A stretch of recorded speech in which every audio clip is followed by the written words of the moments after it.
Hey guys, what's going on? Welcome to today's video.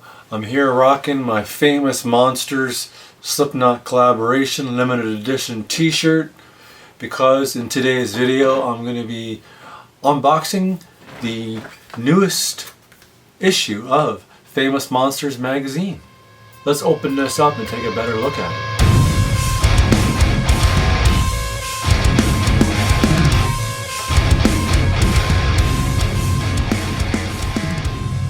So yeah, this is the newest issue of Famous Monsters magazine. There's two issues that's been released as of 2024, and I got the second issue. Now, I don't own many Famous Monsters magazines.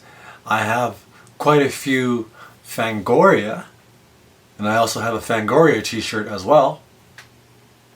Now, I have probably somewhere around 30 or 40 Fangoria magazines, but I have just a handful of Famous Monsters magazines. I'm going to show you the ones that I have currently before I get into the newest one. The magazine has gone through a lot of publication history since it was first released in 1958. At one point, I think it was in the 80s. I mean, it ceased publication, and then someone took it over, and I think it was published under a different name, Monsterland. So it's passed through many different ownerships throughout the years, and as of most recently, Corey Taylor of Slipknot purchased the rights to the Famous Monsters of Filmland. So he's publishing the magazine nowadays. He's the man behind the new issues. More incentive for me to want to check the magazine out for sure, but there was something specific in there that I wanted to see, so I'll show you that after. Anyway, like I was saying, let's check out my Famous Monsters issues that I have here, and I only have, other than this one, I only have 3 more. So I got this one from 1979.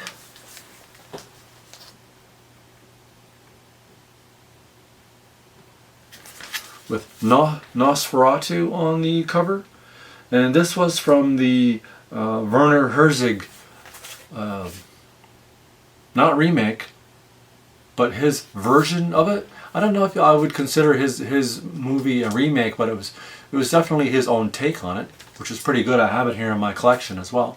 So anyway, I have this one, 1979. This next one is from 1985, and this is when the name changed to Monsterland. 1985. This issue is fucking pristine for being 40 years old, almost. You see, you got Elvira on the cover, and this is what I'm taking with me to Mad Monster Party Denver this weekend. I'm getting Elvira to sign this. We're also getting a photo taken with her as well. Of all the celebrities attending Mad Monster Party, she's the only celebrity we're getting we paid to get a photo with. I mean, it's Elvira, man. Mistress of the Dark. The next and last issue I have is from 1999. So here again, it's called the name changed back to Famous Monsters of Filmland, and it's the one with Gene Simmons on the cover. Alright, so let's check out the newest issue here. You know, the reason I think I have more Fangoria than Famous Monster magazines is it's mainly because, you know, Fangoria covered a lot of horror. From the late 70s on, I mean, Fangoria covered a lot of the horror movies that I grew up watching.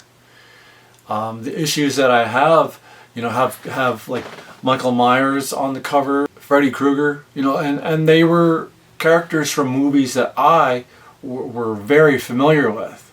Whereas the Famous Monsters of Filmland magazine, I mean, the main focus there was on the classic movie monsters like the Wolfman and the Mummy and Frankenstein and Dracula, classic horror movie villains.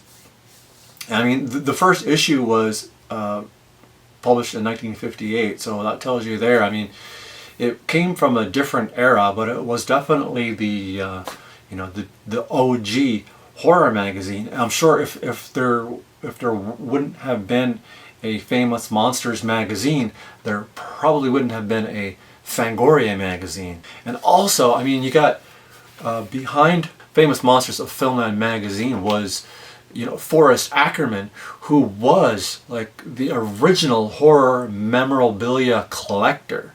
I mean, have you seen videos on Forrest Ackerman's house? Man, check out videos on Forrest Ackerman, the Acker Mansion.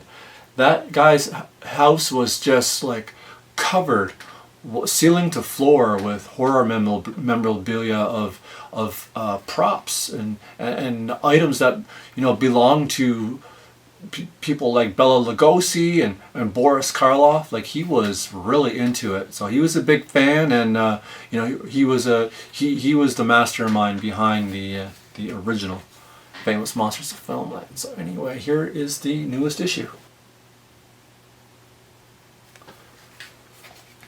As you can see, it's got the Tall Man on there from Phantasm,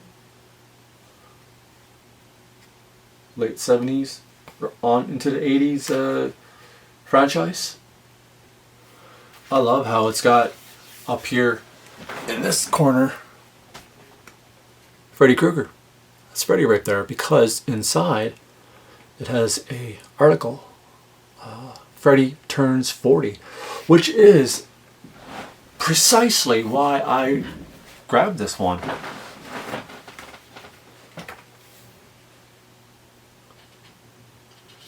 And I love how it says Corey Taylor, publisher. It says it right there. Forrest J. Ackerman, Heart, Soul, and Spirit.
Oh fuck, that's really cool. An updated version of the Famous Monsters magazine, but definitely staying true to the old school format. I like it a lot, actually. It's very nostalgic. Thanks for stopping by to check out the issue number 2 here of Famous Monsters. Hope you enjoyed it. Do you collect these magazines? How many issues do you have, and what issues do you own? I know if I could, I would definitely try and get my hands on issue number 1. You're looking at one that it's probably not going to be in the best shape as well. Not cheap to acquire, I'm sure. If you can find one that's in mint condition, damn! Love to get my hands on one of those. Anyways, that's today's video, guys. Thanks so much for watching. Again, I appreciate everybody who checks out my content here. This has been the House of Strum and Skull, where it's all about the preservation and curation of horror and the ongoing search for darkness. Like, comment, subscribe.